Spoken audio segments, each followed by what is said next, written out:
Happy New Year. It's the first show of 2019 and I'm super duper excited to be here with you. You will know the hashtag is TTTT, and again, a Happy New Year. And remember, Happy New Year ni mpaka kila mtu mwenye umemita amejua ni Happy New Year ama if it's the first time that you're seeing them. Anyway, for now, let's go into the highlights because there's a lot that we need to catch up on.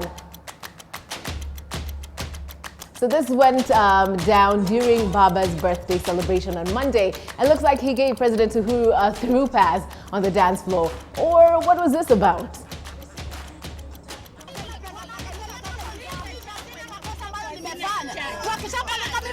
The church members contributed 30 bob each till it was enough to buy the pastor a car. But there's a small problem. How trustworthy are some of the people we put all our trust in.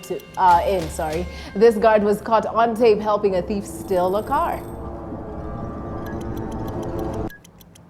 So radio and TV presenters are being accused of promoting foreign music more than Kenyan music. How true is this, and what side of the debate are you leaning on?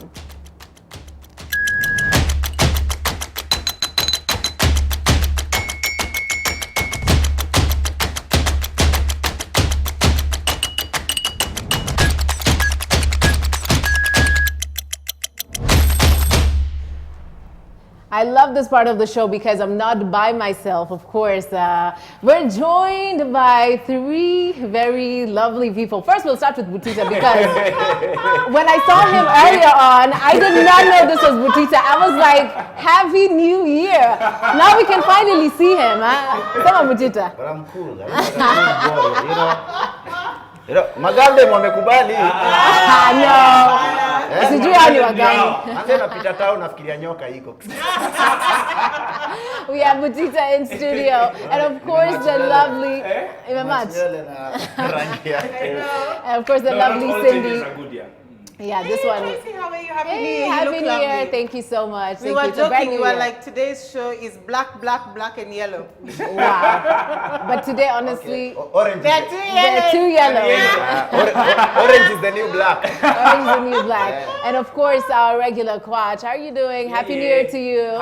It's good to see you guys. Good to see you all as well. So Happy New Year once again. And let's get into the first story. So a section of the congregation in Yalenda Baptist Church brought the service to a standstill after the word broke that they had been raising, that the money that they had been raising was to buy a church, was to buy the pastor a car at your church, a car. Just listen in.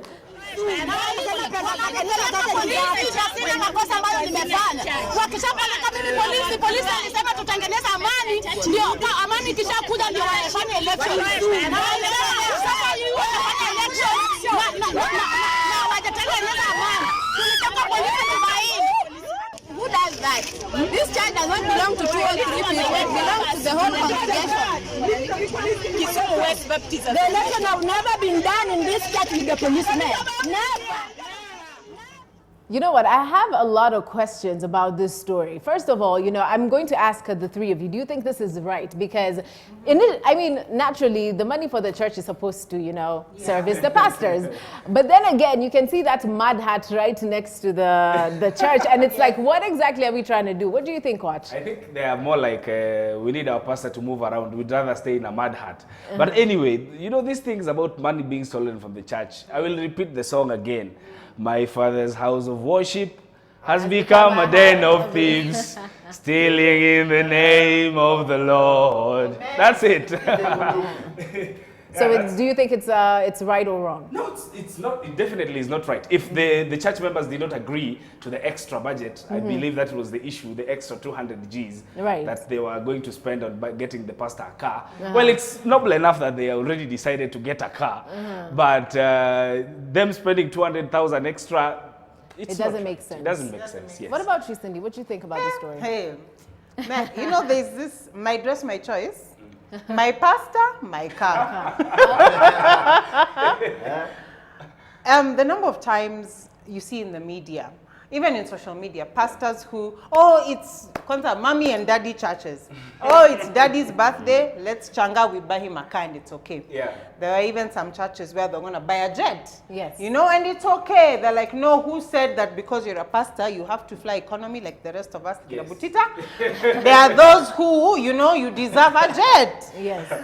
Issues with religion, I always say, it depends on your opium, it depends on your bangi. Yes. If you believe it is okay to dip into your pocket and maybe limit your savings, but the man of the cloth is driving around because it serves your purpose, that is fine. Your pastor is flying a jet, na wewe umeweka airplane mode because So that's up to you. Ata SGR Jaipanda, it is It's upon okay. you. That's yes. It's upon you. If as a congregation mumekubali, mumekubali. Lakini huyu anasema alitumia pesa ya kanisa kubai gari. Hiyo pesa ilikuwa ya nini initially? Ilikuwa tu ya church. Ilikuwa yani. I mean, that's it should have been for the church, right? Exactly. It should have been for the church. First you Maybe service pia the gari ya church, kanisa. right? Unajua pia pastor lazima move mbio mbio. Unajua saa ingine tusiangalia pengine pastor anateseka transport. Na pastor, both of you are praying for struggles na pastor pia na kwa- struggles. Utaendelea like na God demons. is not blessing this Utaendelea pastor. na demons out. I don't get it. God is Because not blessing this pastor. How am I going to be blessed? Even the good book says ya ulimwengu ndio yatapita. Neno litasimama. Litasimama. Pastor anaenda wapi? Mimi nilipigiwa simu pastor anaendesha. Sasa pastor anaendesha, ameendesha kutoka nini? The one thing's for sure, you know, of course it's supposed to service the pastors, you know, all that's okay. Yeah. But then, I mean, let's start with the people. Let's start with the things around us. Like that hat really disappointed me because we're talking about a car and then there's the hat. Anyway, let's move on to the next story. Yeah. No, alibai Passat. So, let's move on to the next story. So we've had Butita. So we've had several cases of people waking up only to find that their car is not where they parked it. Well, this week, a video of how this incident happened was widely shared on social media. And the saddest thing about it is that a security guard is seen helping a thief make away with the car. Now, who do we trust?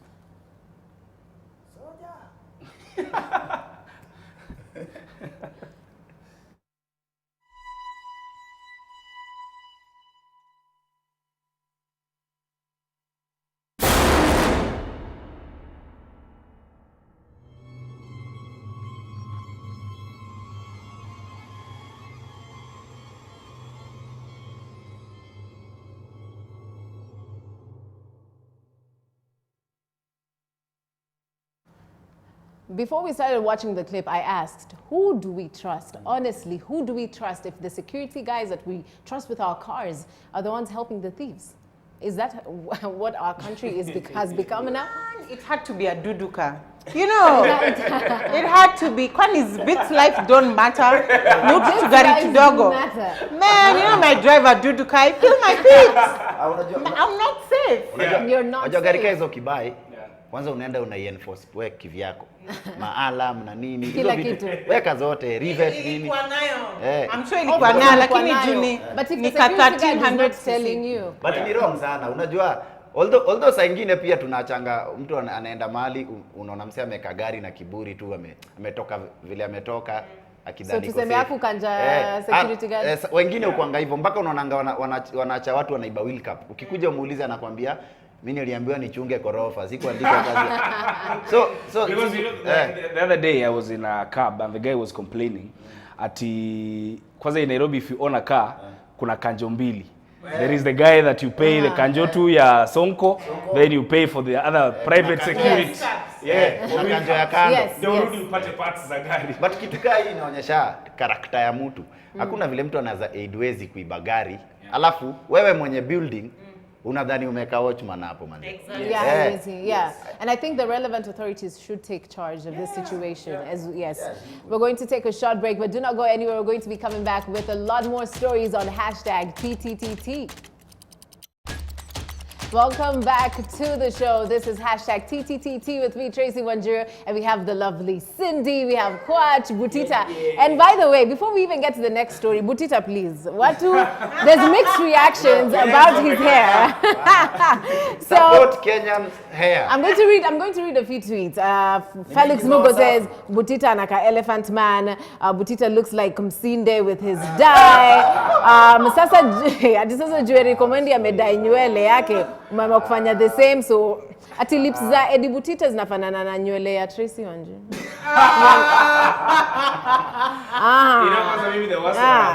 Butita is a no. Hey, I'm telling you, you guys are going hard on Butita, but you know, resolution 2019. Yeah, resolution. Hapa ndio mnakosea kama fan wa Kenya. Wasafi wanadai ya muongei. Wa Kenya tukidai mnaongea. Butita, unajua mtu amesemaje kwa Twitter? Ati now that umedai unafanana na Daddy Owen, but now you are darker. Now sasa wewe ni Daddy Oven. Oh wow.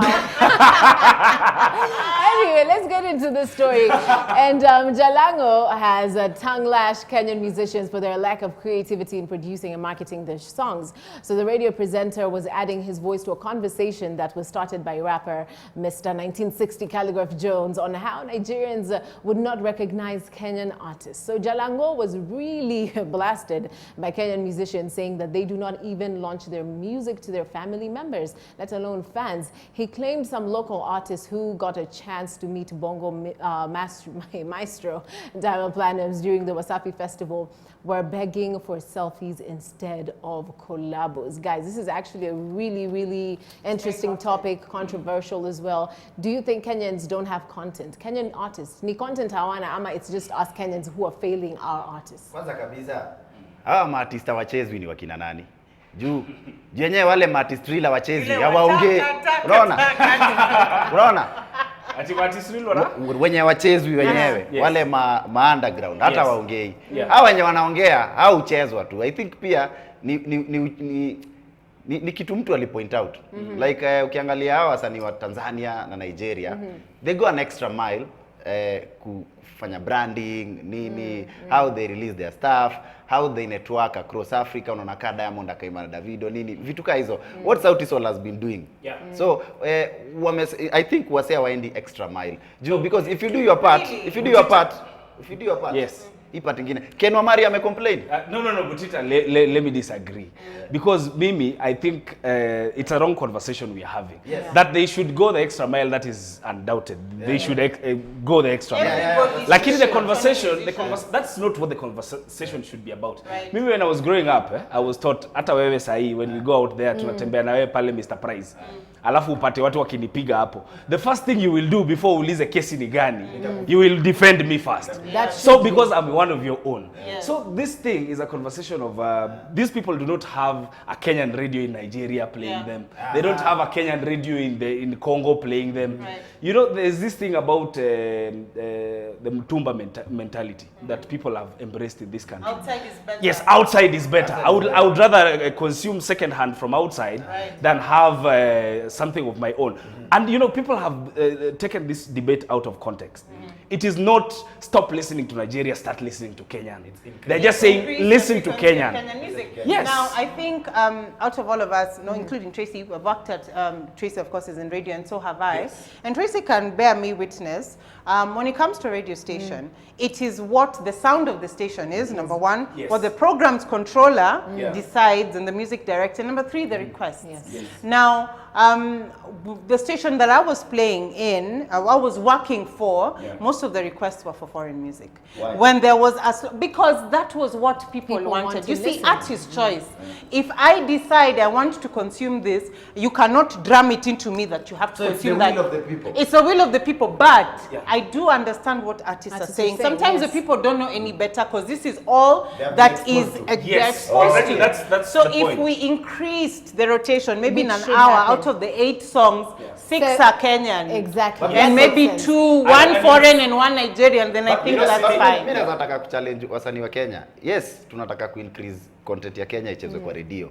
But weka msanii pia jaribu tu kivyako vile unaweza wasanii wako tu sawa, wacha nishow. Unajua nasema hivyo. Mimi nimeona wasanii vile kuna wale upush sana, kuna wale utoa wanatulia. Unaona? Nimekupatia example poa. Kuna wakina Sauti Sol, King Kaka, Nyashizki, Calligraph nini. Hata Calligraph mwenyewe ngoma zao tumekuwa tunazisikia zikirotate sana. So what did they do kufika hapo mali vitu zao zinachezwa? Is it a secret that every artist needs to know? I think the question we should be asking is, if Calligraph na Meskika is saying that, that means he knows something about what he had to do to come up. I think and the point is, we are not saying, of course, definitely artists should go to all platforms. They should. Like I was watching Diamond Platnumz doing one of his interviews, one of the biggest artists in East Africa. And he was saying he tried selling his album online and it didn't work. It didn't work the way he expected. So this conversation about sell your music on Facebook, sell your music on Instagram. I'm not saying don't have an online presence. Do have an online presence. But our radios and our television stations can help. They can help an atmosphere where we feel. Okay, my last question. Yeah. You know the big artists in Kenya, wale watu sema ni wakubwa. Have you seen them joining the conversation apart from Calligraph? Sometimes these artists are because of hype. Sometimes these artists are because of hype, not necessarily because of talent. You know what I didn't like about this conversation? There was a lot of blame game, which should not happen. Everyone has a role to play, right? You as the listener, you as the media personality, you as the musician, you as the distributor, you all have a role to play. And guess what? All of these entities are failing. They're all failing. Anyway, let's move on to the next story. And this went down during Baba's birthday celebration on a Monday. And looks like the President Uhuru, he gave President Uhuru a through pass on the dance floor. Oh, what was this about? Check out this video clip.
Sydney made a very funny comment at Kamata Dem. Anyway, clearly there's a lot of partying happening. However, dance styles is go juu ama go down. Hawa kwanza wa support Kenyan artists. Hey, exactly. As a Kenyan artist sang a happy birthday song. No. Which one? Kata keki tukule sasa kwa nini ya wapi? Today's your birthday. Trying on again. Oh, birthday song. Birthday song. You do it. We need to take a short commercial break. Do not go anywhere. The hashtag again is TTTT. See you guys in a bit. Welcome back to the show. This is TTTT with me, Tracy Wanjiru. We have Kwach, Cindy, and Butita. And today is actually Butita's show. So I'm going to read one more tweet. So Ida Wanjiru is saying, please ask him to change it because hatuwezi concentrate. It's blinding. And another one, amepaka food color kwa kichwa. Butita, quickly. Umepaka food color kweli kweli. Na watu wana mistake kitu. Kaa huyu hapa aniambia ati Butita bangi itakuharibu. Ambia na kada wakusaidie. Ajaneni na Butita. Na kada nisaidieni, nimeambiwa hii ni madawa. So On the 14th of February, we were expecting a very big wedding. So Diamond Platnumz has indefinitely called off his wedding to Kenyan girlfriend Tanasha Donna. So the musician had last month announced his plan of wedding Tanasha, who works at NRG Radio as a radio presenter on Valentine's Day this year. But the announcement was greeted by skepticism among fans who thought of the wedding as a PR stunt to buzz up Diamond's Wasafi Festival held in Nairobi on New Year's Eve. And as soon as curtains fell on the concert, the musician summoned journalists to announce that he was postponing the wedding to an undisclosed date. Promote local artists. Bus. Which local artist is not getting married? Yes. That's what we want to hear. Eh? Yeah, and you know, funny enough, it's the first time Diamond is a later marriage. You know, the diamond rings always. You know, it would be really sad if this relationship is actually a PR stunt. It would be very sad. Very sad. Watu wa kamati ya roho mbaya tulisikia poa kusikia kitu imesongeshwa. Yaani Tanasha aliambiwa harusi imesongeshwa ndio kwamba Rick Ross aweze kuja. Yeah, Omarion as well. Omarion, yeah. Yeah. And it will be the royal wedding. The royal wedding. Yeah. But you know what sucks about this story? You know, if they do break up and, you know, there's no marriage, she'll always be known as Diamond's girl. Diamond's ex. Diamond's ex. You're Diamond's ex, eh? Yeah. You're that chick was dating. Yeah. No, but I think Kenyans, we are lucky. Unajua East Africa mzima has experienced Diamond except us. So. Yeah. Exactly, yeah? But I feel like... Because he married... That's Zari is from her? Zari is from Uganda. Oh, she's Ugandan? Yes, she's a Ugandan. And then there's Wema. Also, then... East African connection. Hakuna mtu ana ubaguzi ka Diamond. Like ako there. Chunga! Did you go there? Chunga! Ako there angemkata. Don't get la tusi na 2019. Do not play with Madam Boss. I have apologized in advance. Utasikia aliambia enjoy 2 minutes of fame. Kwa hata post siwaambie o sigara imewashwa aliwachana. Wow. Anyway, let's move on. Let's move on to the next story, and this is about foreign tourists who have been visiting Kenya have revealed harrowing details of how they are defrauded by rogue tour guides who devalue their experiences by diverting them to private ranches instead of national parks. So Nairobi News has learned that the rogue guides work in cahoots with private ranch owners to deceive tourists on various destinations. So Mr. Joshua Gibbons, a tourist from the UK who spoke to us, narrated how his intended visit to Salvo East Park, from Mombasa with his Kenyan partner ended up in a private ranch. And first of all, I'm like, you guys are very smart. Kudos, but again, is that the rapport that we want to have for I think people take tourism? advantage. Yeah. Because, every sector that has money, we must have such cases. Now, as a tourist, I think you should also do your research on kampuni gani zimekuwa zinatrustiwa. Moja. Secondly, as the stakeholders in the tours and travels, zinafaa kuregulatiwa, because every now and then we have a company popping up that we don't know who is the founder of this company, who are behind this company. No, but you know, the bad thing is, what happens normally, these people have licenses. They just go beyond their licenses. Like, you know, the way buildings were poromokaing huko Eastlands. And then you go to Kanjo, wanasema, this building had a license ya kujengwa mpaka 2nd floor. And then they went to 35th floor. So like these ones, you get that travel agency, it's a licensed one. Yes, but society who has seen that it's working, yes, it's according to the law, what it's supposed to do, doing that. You see, every industry has its own regulations. But every industry has its own regulations. We're already struggling with tourism. Tourists are going to Tanzania and Uganda. Why? Because our national park animals are being depleted, because of poaching. It's expensive to shoot a film here. It's expensive to enjoy a good holiday here. Guys are going to Tanzania and Uganda. The tourism board, this shouldn't even be a story in the blogs. This should be a story that the tourism board is picking up. Exactly. And making sure that they're eliminating these rogue tour guides, because it's a form of foreign exchange. It directly contributes to our GDP. So if we don't get tourists and we don't get enough income, then budget unaona tax maji mepanda. Hawezi Sigara hawezi I'm going to have to, ati wewe unahandle tourists. tourism board, you now know what's going on, do something. We'll get back to this story. However, right now, let's just take a short break because we need to see what's happening in the world of news. We'll be back with some more TTTT. NTV News Headlines in association with KCB M-Pesa.